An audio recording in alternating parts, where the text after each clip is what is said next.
Bom dia, boa tarde ou boa noite, dependendo do horário de quem está estudando aí essa videoaula, né? Nós estamos aqui gravando a unidade 4 de Geografia para vocês. Espero que todos estejam bem em meio a essa pandemia que estamos passando. Saudades daqueles que já foram meus alunos, quem estiver aí ainda por aí assistindo às minhas aulas, um grande abraço, né? Espero que todos estejam bem também. Nós vamos trabalhar aqui os principais problemas ambientais, né? Identificar os principais problemas ambientais tanto no Brasil quanto no mundo, né? Nesse segundo semestre, a gente vai ver quais são os impactos, né, que as indústrias que vimos, né, as implantações das indústrias, o processo de industrialização que ocorreu tanto no mundo quanto no Brasil, e a gente vai ver que impacto essas indústrias, esse processo trouxe para a nossa natureza, né? Porque tudo que cresce de forma avassaladora, como foi o processo da industrialização, e assim estamos vivenciando ainda esse processo, cada vez crescendo, só crescendo, assim também veio os impactos ao meio ambiente. Ele tem sido de forma proporcional tanto quanto o processo da industrialização, né, no Brasil e no mundo. Então, aqui, esse processo, né, de deteriorar o meio ambiente, ele veio, né, desde o surgimento do homem, quando estava aqui com as primeiras civilizações, que eram os índios. Porém, mesmo de forma inconsciente, eles preservavam até mais do que nós, né, hoje em dia falando. Então, quando se taxavam de uma civilização que não tinha educação, que não sabia utilizar os recursos naturais, eles sabiam sim e bem mais do que nós, né? Porque vimos com o intuito de crescer economicamente, enriquecer através dos recursos naturais, mas não preservamos para que eles não venham a acabar, certo? Então, o que é que acontece? No Brasil, com a influência, né, com a chegada dos portugueses aqui, né, então ali aquele território ali litorâneo foram os primeiros a serem mais explorados pelo homem, né? O Brasil sofreu muito esse impacto desde o seu início de civilização, que a gente pode observar que hoje, bem mais do que antes, né, e nada se foi feito de forma tão considerável como foi o processo da industrialização. No mundo, a gente pode citar que esse desenvolvimento industrial, com a descoberta do petróleo lá nos Estados Unidos, no período de 1857, a principal consequência desse produto, né, o petróleo, foi a poluição que trouxe ao meio ambiente. E até hoje ela não foi assim, as ações, né, de preservar o meio ambiente até agora não teve uma proporção tão significativa, né? Cada vez mais tem sido poluído bem mais. Com os acontecimentos decorrentes da industrialização, a gente falou das divisões de classes, né? A classe que detém o poder de comércio, da economia, vamos dizer assim, ela também tem o poder de poluir mais, degradar mais esse meio ambiente. A primeira classe, que é a classe econômica que detém o poder da economia, e a segunda classe, que é a classe menos, que detém menos esse poder, que seria a precária, a população que não tem muito recurso, que vende sua força de trabalho, certo? E aí elas, de forma, vêm se instalando mais na parte agrícola, e da mesma forma elas também agridem os recursos minerais e naturais, certo? Então, o que a gente pode observar é que ambas as classes, elas também trazem um impacto ao meio ambiente. Já no slide 5, a gente vai colocar aqui, enfocar a preocupação com o meio ambiente caminha passos lentos no Brasil e no mundo no geral, né? Ao contrário dos países desenvolvidos, principalmente em função de prioridades ainda maiores como a pobreza. Aqui, nos países desenvolvidos, a gente tem a preocupação maior é o crescimento da economia, né? É o que a gente vai observar mais. Quanto mais a economia cresce, mais esse impacto também vai ser maior. Já nos países subdesenvolvidos, a gente vê o impacto nessas classes bem menos beneficiadas, né? Que é a classe, vamos dizer, pobre, precária, certo? E qual seria a única forma da gente conscientizar essa população? A gente já tem uma sociedade desenvolvida, mas para que a gente leve a conscientização, já é um trabalho mais difícil.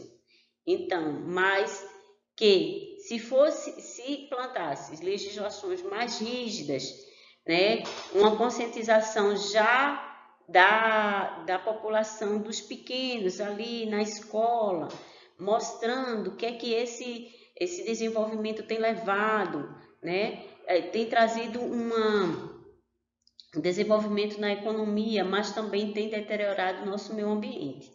Então, através de legislações mais rígidas, fiscalizações, né, no processo de desenvolvimento dessas indústrias, qual é o impacto a partir do momento que essa indústria vai ser implantada no mercado econômico, quais impactos, né? Tem que ser uma relação assim muito imediata, quais impactos ela vai causar ao meio ambiente. Então, cada vez mais tem que existir fiscalizações, legislações que venham punir essas empresas para que exista ali um freio, né, nos impactos que nós temos até hoje. Então, aqui o tópico dos impactos ambientais atuais, a gente vai ter tanto na água quanto no ar, no solo, na flora, fauna, né, no espaço geográfico em geral.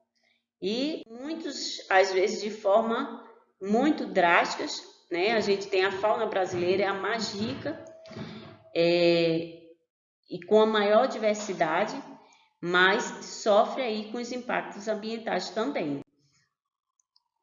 As principais causas de extinção das espécies são a destruição do seu habitat.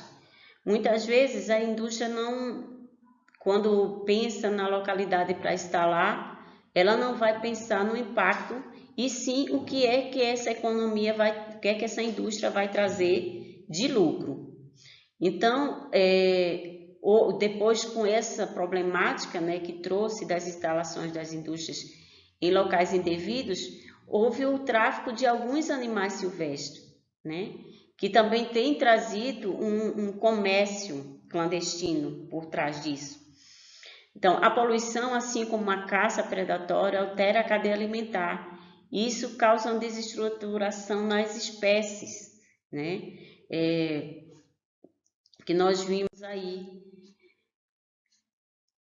A fauna, né? Tanto na fauna como na flora, a gente vai ter um desequilíbrio. Esse desequilíbrio vai também interferir nos climas que temos no Brasil e no mundo. As queimadas, como a gente viu lá na região norte, né? As queimadas geralmente praticadas pelo homem, a devastação, a redução da floresta, né? Que acontece ali na Amazônia, aumenta a concentração de óxido de carbono na atmosfera, agravando o aquecimento do planeta. Esse aquecimento vai trazer um desequilíbrio, né, também na fauna e na flora.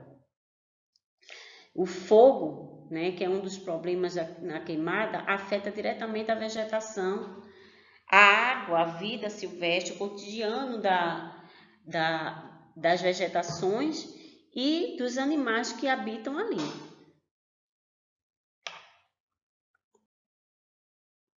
Aí a gente tem aqui, a queimada não é um todo desaconselhada, desde que seja feita, né, de forma planejada e controlada.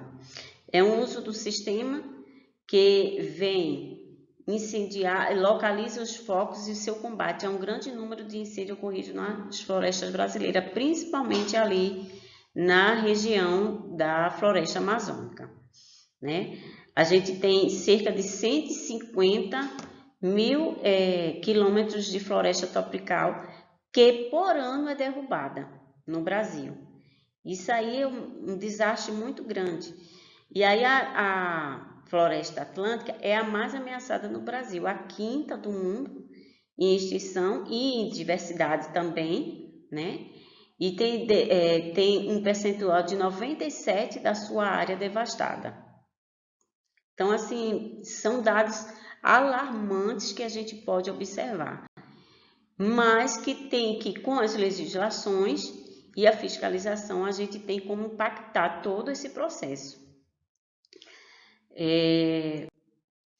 Infelizmente, no Brasil, a má gestão do solo, bem como a ausência de uma política habitacional, tem levado a certos fatos.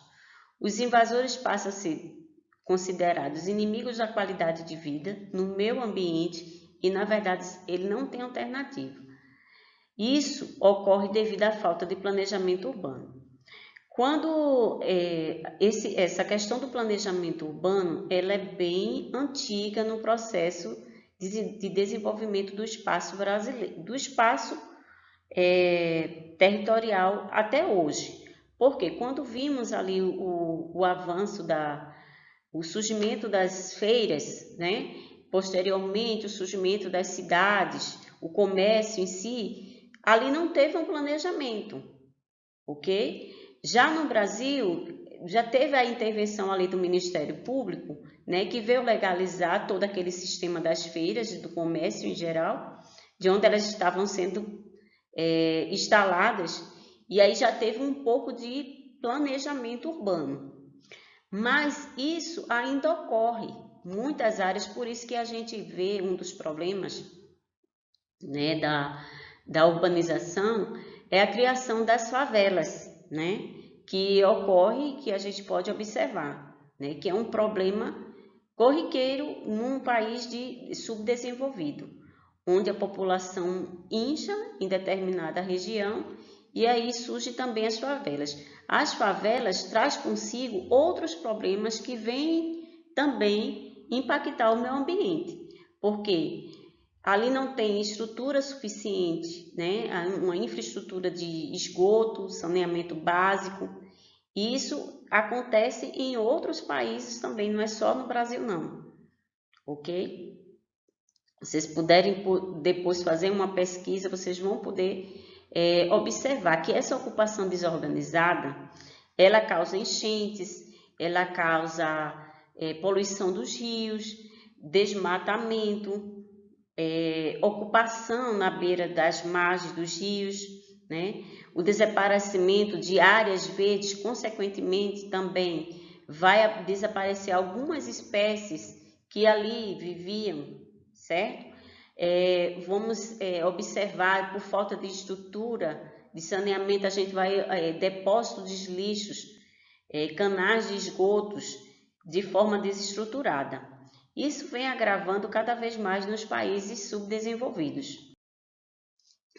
Com essa desestruturação, traz consigo um número de doenças, né, cada vez aumentando, porque além da falta da infraestrutura de esgoto, saneamento básico, vai causar esses esgotos a céu aberto, vai causar doenças, certos tipos de doenças ali naquela população nas favelas. Ok?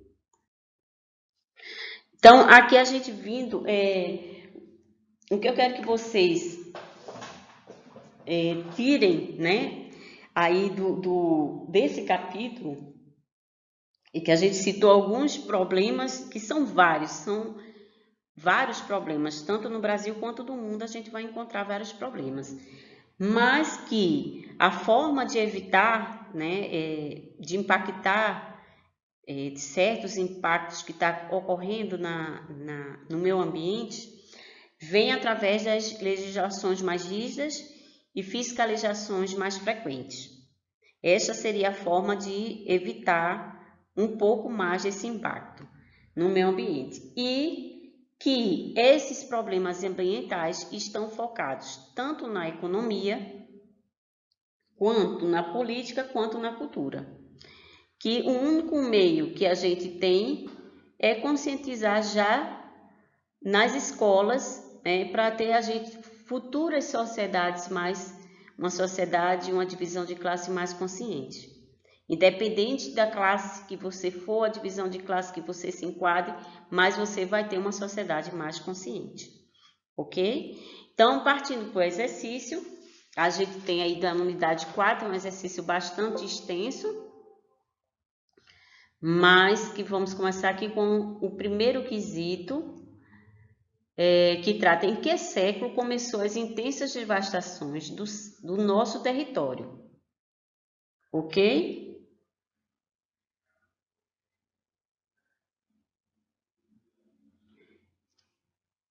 Aí a gente tem século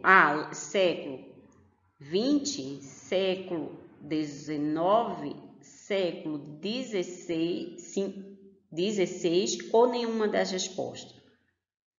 Então, a devastação começou no século 19, ok? No nosso território, de forma intensificada, tá certo?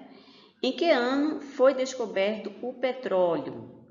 A gente viu que o petróleo trouxe consigo a poluição ambiental e que, como foi descoberto em 1857 nos Estados Unidos, ok? E o impacto que o petróleo trouxe foi a poluição ambiental. E o quesito 2 seria a alternativa C. Quesito 3. As queimadas são praticadas pelos homens, animais, a letra C e a letra D. Então, de cara, a letra A, né? As queimadas são praticadas pelo homem. Durante o ano, quantos quilômetros quadrados são destruídos da floresta amazônica? 30 mil, 40 mil, 10 mil ou 20 mil, né? Então, a gente vai voltar lá. Vou dar um tempo para vocês responderem essa alternativa 4 e essa alternativa 5, ok?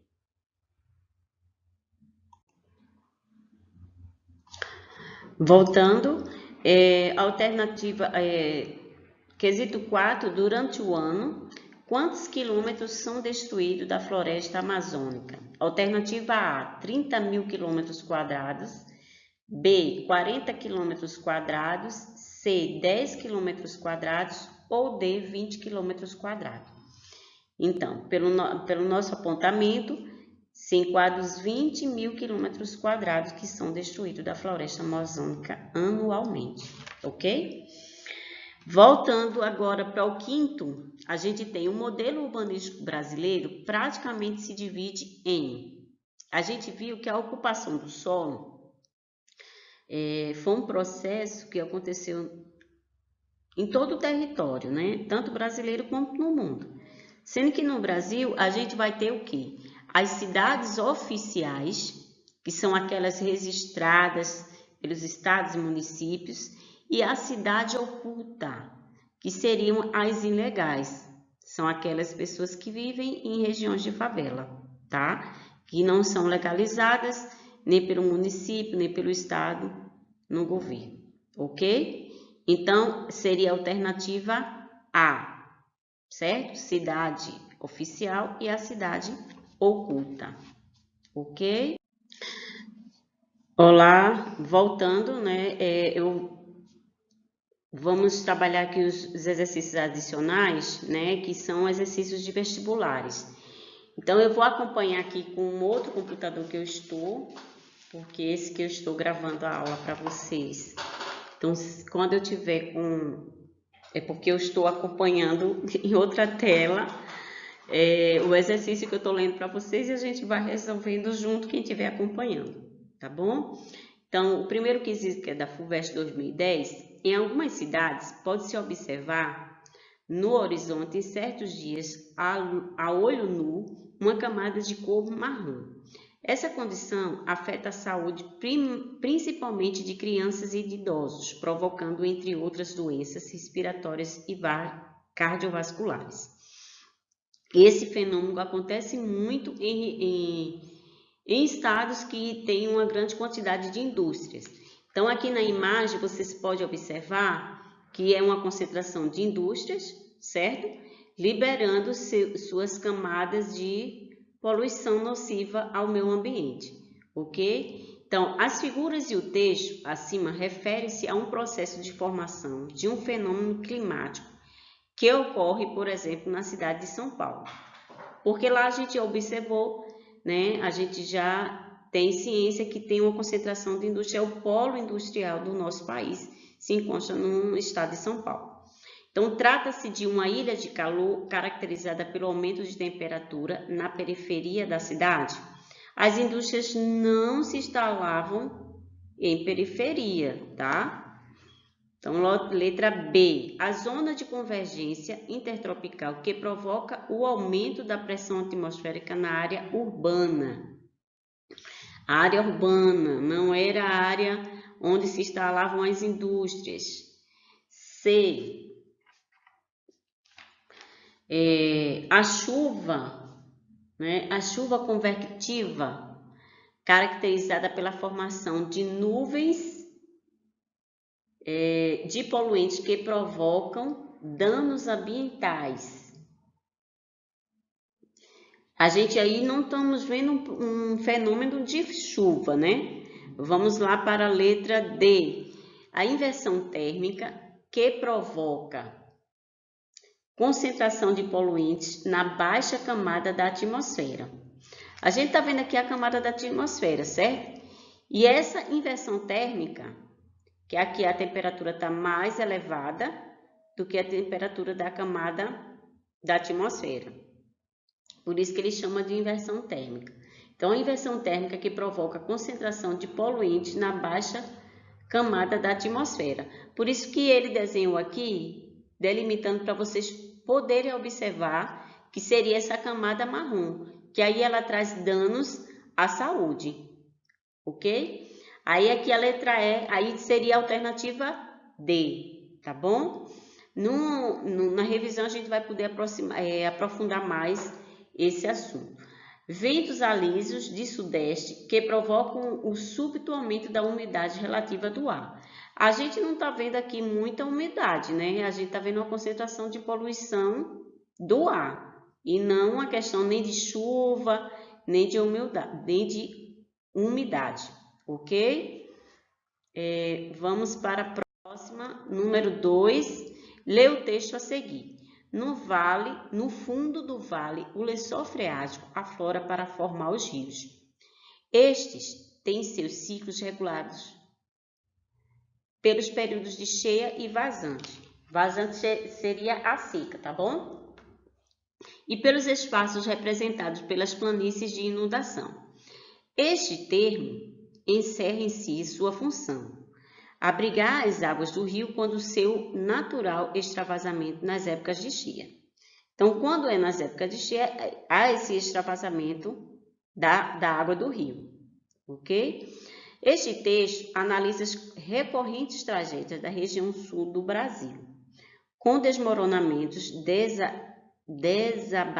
desabamentos de casas, mortes e centenas de pessoas desabrigadas. Esse fenômeno aqui acontece também quando há uma desestruturação, uma falta de infraestrutura, certo? uma falta de infraestrutura na questão imobiliária.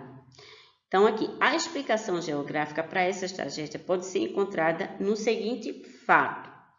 A. Desvios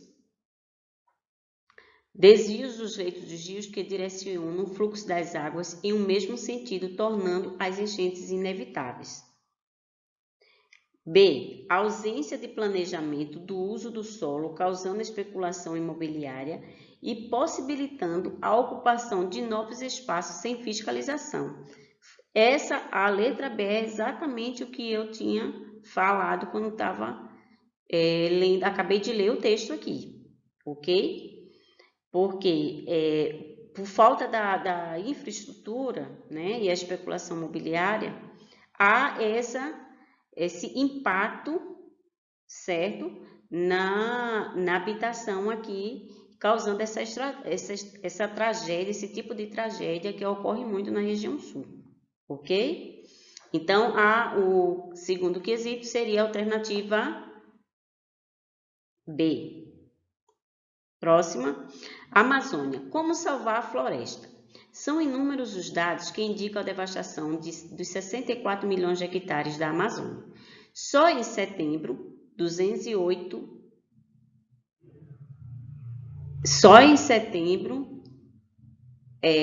do ano de 2008, foi 587 quilômetros da floresta sofreram corte ou degradação progressiva. Boa parte da culpa cai sobre os pecuaristas que trabalham no território. De um rebanho de 70 milhões de cabeças de gado em território brasileiro e 36% na Amazônia, o que faz com que 78% das áreas cobertas sejam usadas para pastagem. Considerando seus conhecimentos sobre o tema abordado no trecho acima, assinale a seguir a alternativa que não se apontou uma solução para os problemas da Amazônia, ok?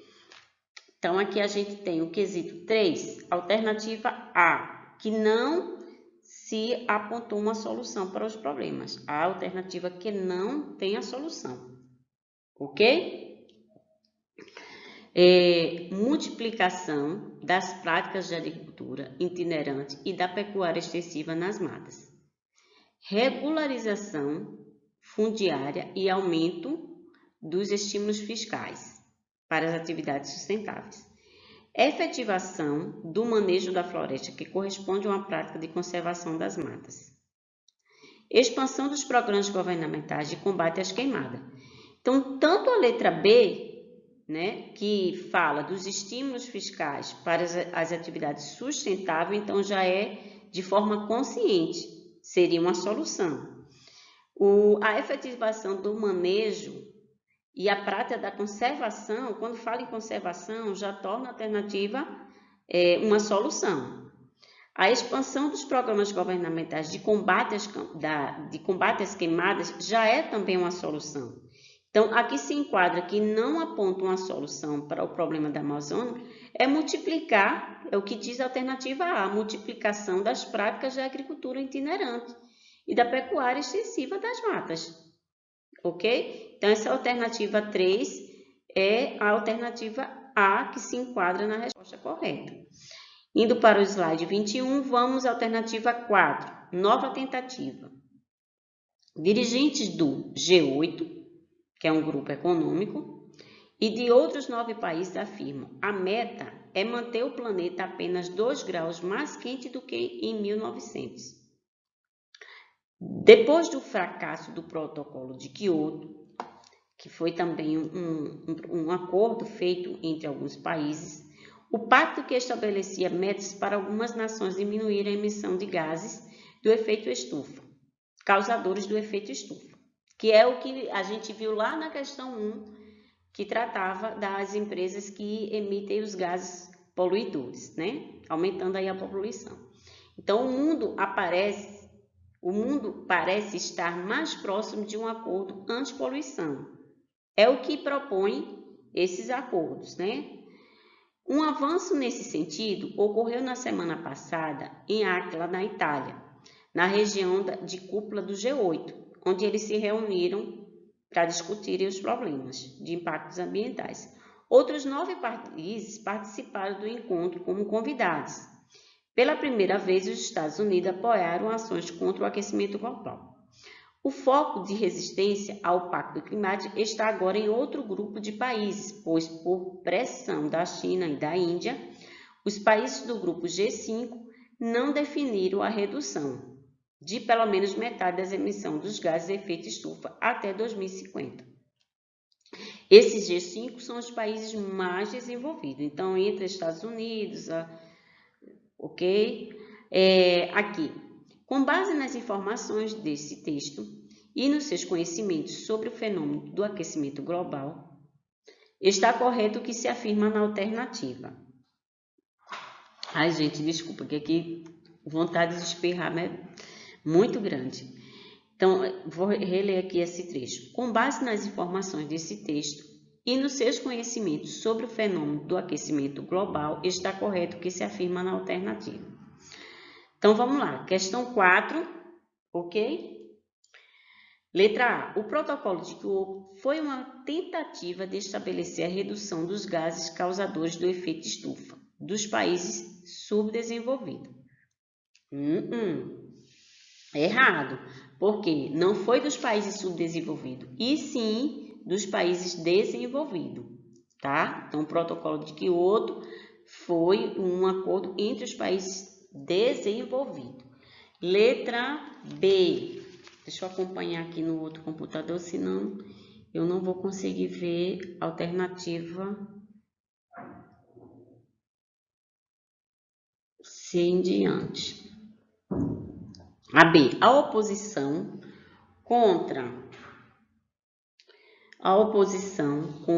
um acordo anti-poluição vem agora de um grupo de nações emergentes. Emergentes são que estão em desenvolvimento, subdesenvolvidos, tá? São chamados de subdesenvolvidos ou nações emergentes, que estão em desenvolvimento. Então, relendo, a oposição contra um acordo anti-poluição vem agora de um grupo de nações emergentes que estão em desenvolvimento. Mas eles estão dizendo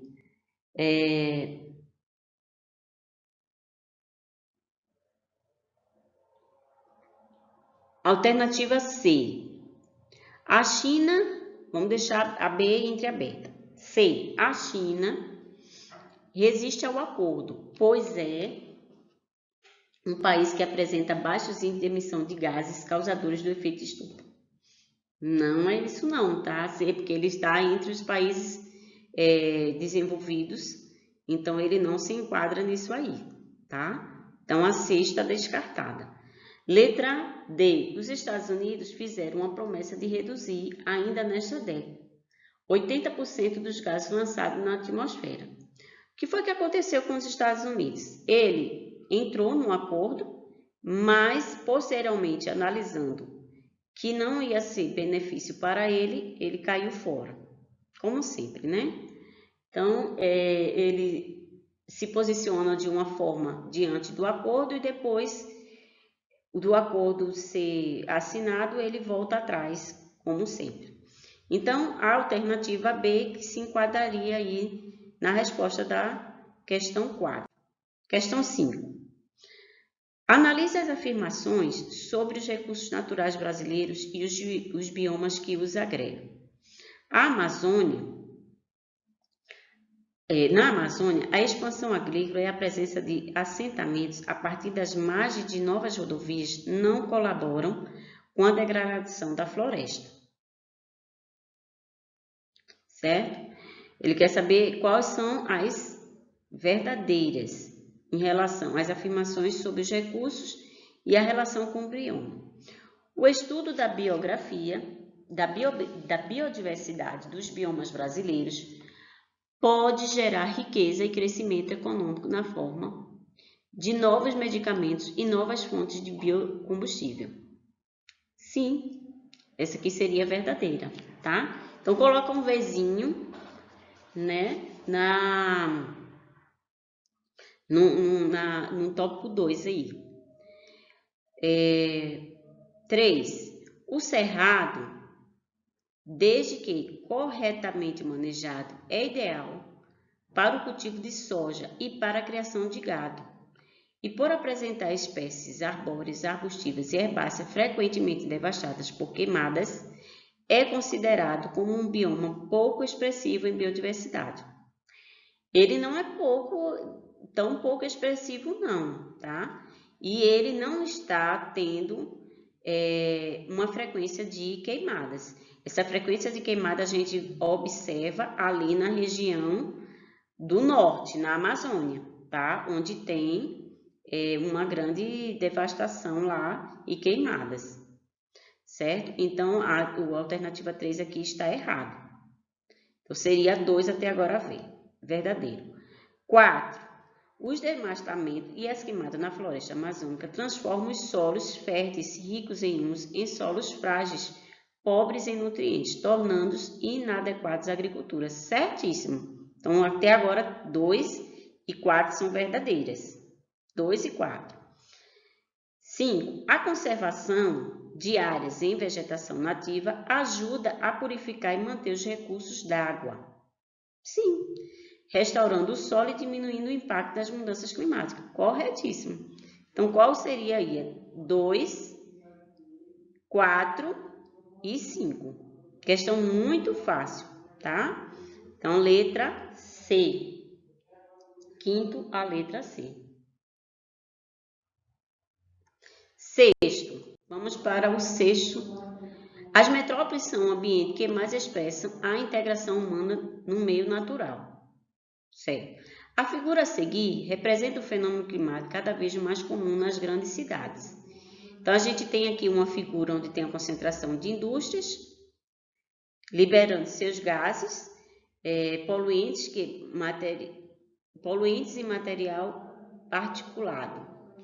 E um ar quente, né? Que esse vai se misturar ao ar frio e vai direto para as cidades, para as áreas urbanas.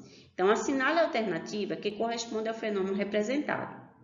Esse fenômeno aqui é chamado de inversão térmica. Não é chuva ácida, porque aqui você não está vendo a chuva, e sim uma camada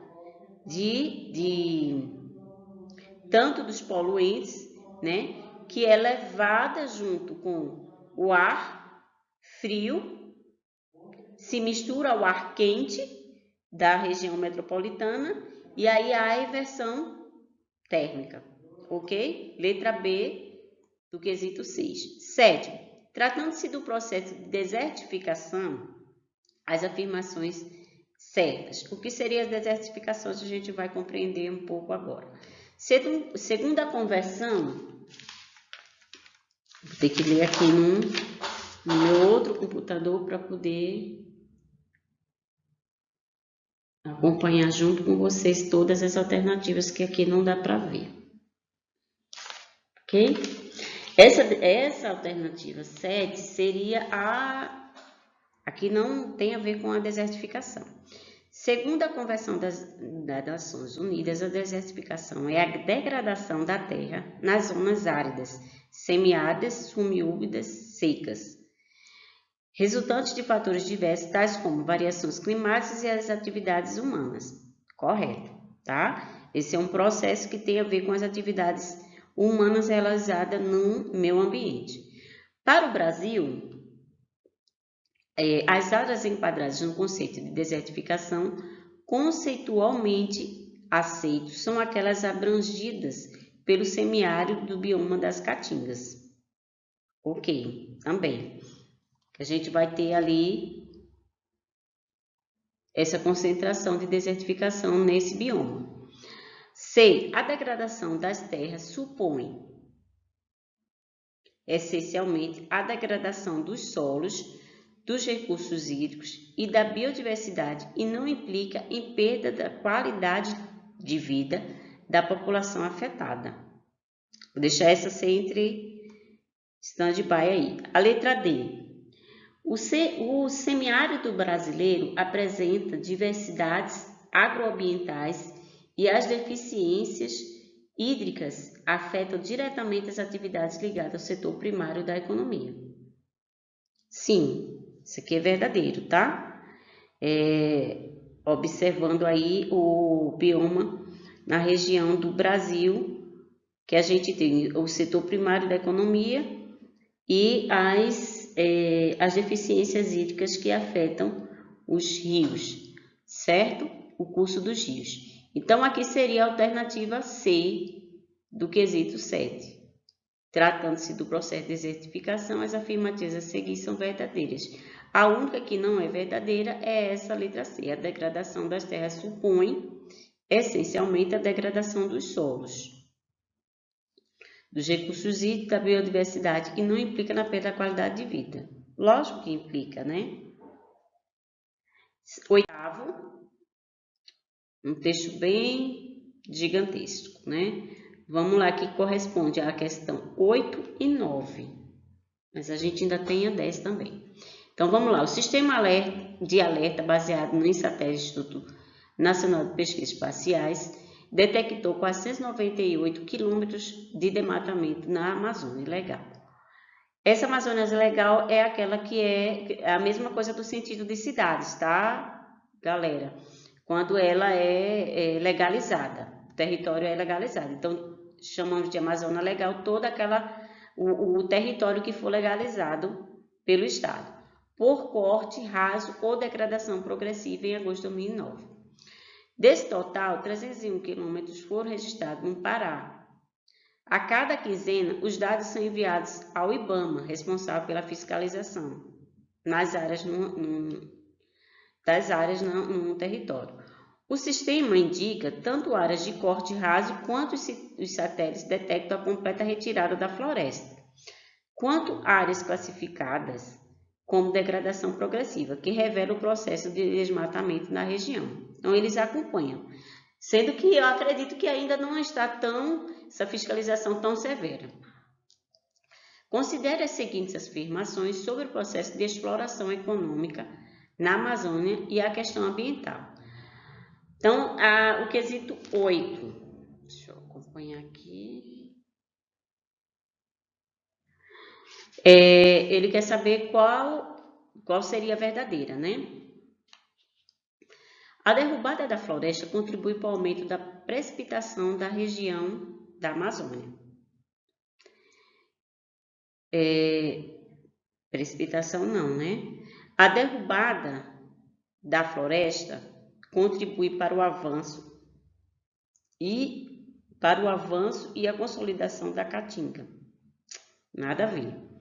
A exploração econômica atual compromete a sustentabilidade da floresta amazônica. Sim, né? A exploração econômica atual compromete a sustentabilidade da floresta amazônica, porque eles não pensam na preservação, né? Então, seria a alternativa C, porque só a 3 é que está aberta. Está correta, porque a 2 aqui não tem nada a ver essa consolidação da caatinga, e aqui a derrubada não contribui para o aumento da precipitação da região amazônica.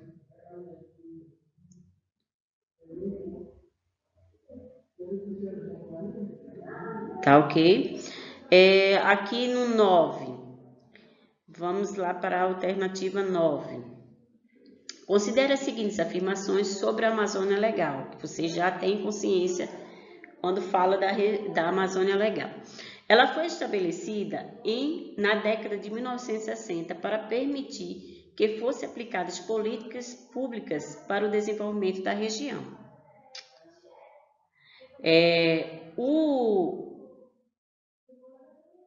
Sim, corretíssimo, tá? Foi na década de 1960 mesmo. 2. O principal objetivo de sua criação foi a preservação da floresta amazônica. Não foi, tá? Infelizmente. 3. Ela compreende os estados da região norte e da região centro-oeste. Da região norte, sim.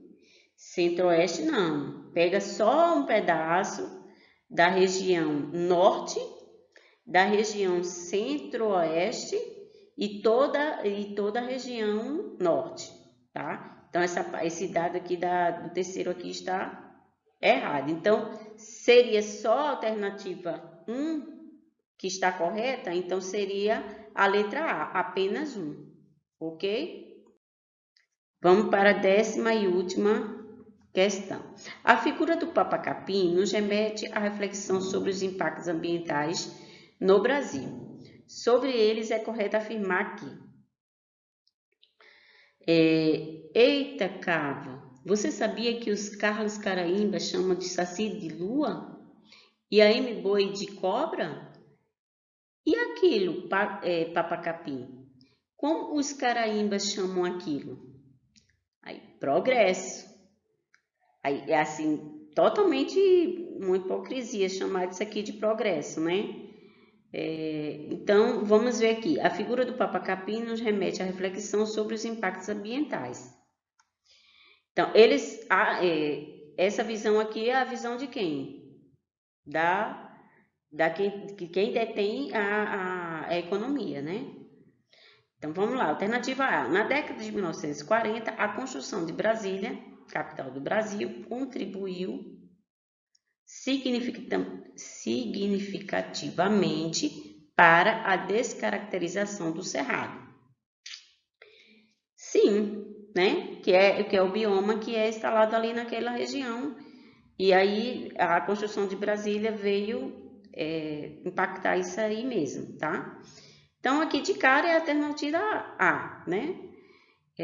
A B. Deixa eu acompanhar aqui no outro que não dá para ver daqui. A maior biodiversidade brasileira é encontrada no domínio morfoclimático da Caatinga. No entanto, esse domínio já foi muito devastado pelas diversas formas de ocupação a que foi submetido desde o Império Colonial, principalmente pela monocultura do café. Certo? C. As atividades agropecuárias são as únicas responsáveis pela degradação da Mata Atlântica? Não é só isso, né? Os impactos ambientais, porque depois da Amazônia, depois da floresta amazônica, vem a Mata Atlântica, que é a segunda, ok? Então, os impactos ambientais, a letra D, os impactos ambientais provocados pela poluição sonora estão restritos às chamadas metrópoles nacionais. Não, aí está só restringindo, né? Mas não é. Atualmente, o desmatamento é o principal responsável pelo avanço da destruição da Amazônia. Não, temos as queimadas também, ok? Então, na 10ª questão, a gente fica com a letra A como verdadeira, ok? Aí, tendo a relação com a figura do Papa Capim aí que vem trazer essa reflexão, tá bom? Eu espero que vocês tenham entendido, né? Vamos aprofundar mais no exercício de revisão quando a gente fizer uma aula só de revisão, que a gente vai estar recapitulando todo esse conteúdo, ok? Um bom estudo para vocês e até a próxima aula.